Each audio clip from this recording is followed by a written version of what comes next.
What's up, everybody? My name is Matthew, and today we are going to talk about recovery. Now, recovery is incredibly important if you're the type of person who really wants to optimize your health. Now, it is my job to help you improve your health literacy so that you can make sound decisions in the future for medical care and medical treatment. So specifically, what I want to talk about today is recovery. And within recovery, within the realm of recovery, what's very important to understand is sleep. Now, sleep is incredibly crucial for everybody on this planet. And the reason being is because it helps you restore yourself. It helps you restore yourselves from a heavy day at work, a heavy day at school, and also a rest at night. If you are unable to recover properly from a workout the day before, you're not going to be your best self the next day. I'm sure many of you can attest to that. Now, today we're going to be talking a little bit about sleep, with regards to sleep, how much sleep to get, how to know if you're having quality sleep, and also what signs to read in your own body to know that you're not receiving adequate sleep. Next, we're going to talk a little bit about how can we get better sleep and the factors that affect the better sleep. And two, what happens during sleep. And next, we're going to talk a little bit about actionable steps that we can take today to make sure that you sleep a little bit better tonight. So the first thing I want to talk about is what happens during sleep. So when we sleep, our body actually restores itself, like I mentioned before. It restores ourselves in a manner where we are, let's say our energy levels are at 0 at the end of the day. You need sleep, and it's a particular number of hours of sleep to get your energy levels back to 100, or at least close to 100 for that morning after. And now, if you're not sleeping at a consistent time and you're not receiving enough sleep, you're never going to get to that 100 energy level. And so let's talk a little bit about how can we get 7 to 9 hours. So a lot of people may say that, okay, I don't need 7 to 9 hours. I can process plenty away with 5 to 6 hours. But I challenge you to really think about this in your life in a very objective way.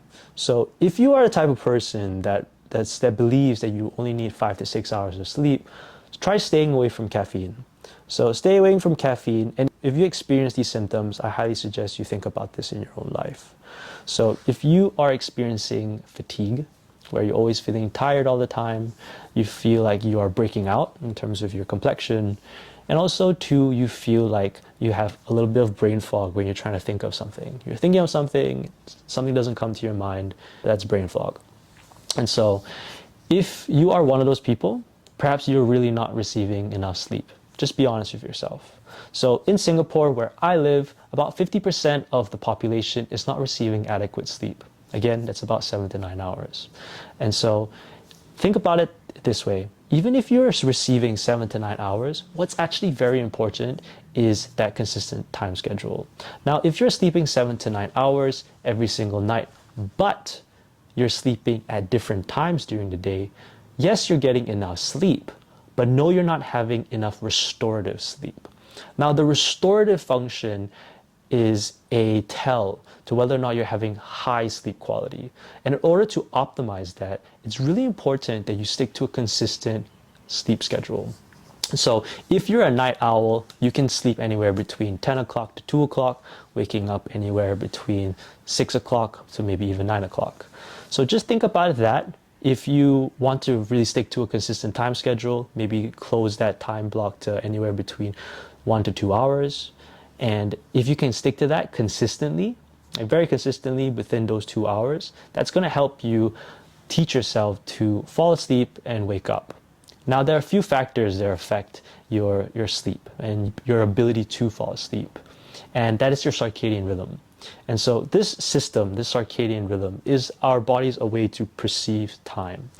And this body's way to perceive time happens through certain factors. And these certain factors are the sun exposure that you have during the day, specifically in the morning, and darkness at night. So the light exposure in the day actually tells you when to wake up, when to feel like you should be energized, and when you should actually go out and and do the things that you need to do. And the darkness actually tells your brain that, okay, now it's time to turn on that parasympathetic state. It's time to rest, it's time to relax, and it's time to fall asleep. And so these elements like the light and dark actually affects hormones in your body. And so the two hormones that I want to bring your attention to today is adenosine and melatonin. So the first hormone, adenosine, is actually built up throughout the day. Okay? And so as it's built up throughout the day, you're going to feel tired. So think about the adenosine as a hormone. You have a lot of the hormones built up, and the receptor sites. The more hormones touches the receptor sites, the more tired you're going to feel. Now, if you have a lot of caffeine, the caffeine actually touches the receptors and it blocks the receptors from reading the adenosine levels in your body. And so it changes your perception of whether or not you're tired. Now, if you need caffeine, which I do, and I know a lot of you do as well, I suggest you try to stay away from caffeine anywhere between 6 hours to maybe even 8 hours before you sleep, just so you can really optimize falling asleep. And so the next hormone I want to talk about is melatonin. So melatonin's naturally occurring in your body. It usually secretes at night with dark exposure. Now, you can of course supplement with melatonin, but I suggest you try to expose yourself to darkness first and try to fall asleep with that consistent time schedule before supplementing. So again, adenosine makes you feel tired and melatonin helps you fall asleep. And how those hormones are regulated is through the external factors of light and dark. Now, if you manage to fall asleep with that consistent time schedule, if you manage to stay asleep between 7 to 9 hours, but you're really trying to optimize and improve your quality of sleep, I highly suggest you try the supplement magnesium. Now, magnesium is incredibly important for many people because it helps you relax, for one, and also two, helps you stay asleep a little bit longer. So if you're the type of person that wants to mess around with supplements to help optimize your sleep, I suggest you try magnesium. Now, sleep serves quite a few functions, and some of the functions are memory consolidation and energy production. So if you are not receiving enough sleep, you're actually not going to have your brain functionally optimally. Your brain's not going to be able to function optimally. And if your brain is not able to function optimally, you are not going to be able to be sharp. And if you are not sharp, you may not be your best self if you want to, for example, do an exam, do a presentation, you want to use your brain for a meeting, for example. So all of these are incredibly important if you really want to be in tip-top shape and be as sharp as a tack. Now, if you're the type of person that likes to cramp, I highly suggest you pay attention to your sleep, because when you sleep, our brain actually throws away the things that is not necessary for us to remember, and it helps us consolidate the important things that we need to remember. So things that are not important to remember would be what happened when you went into the car, what happened when you went into the bus on your commute to work or a commute to school, like the mini micro things when someone walks past you don't need to remember that.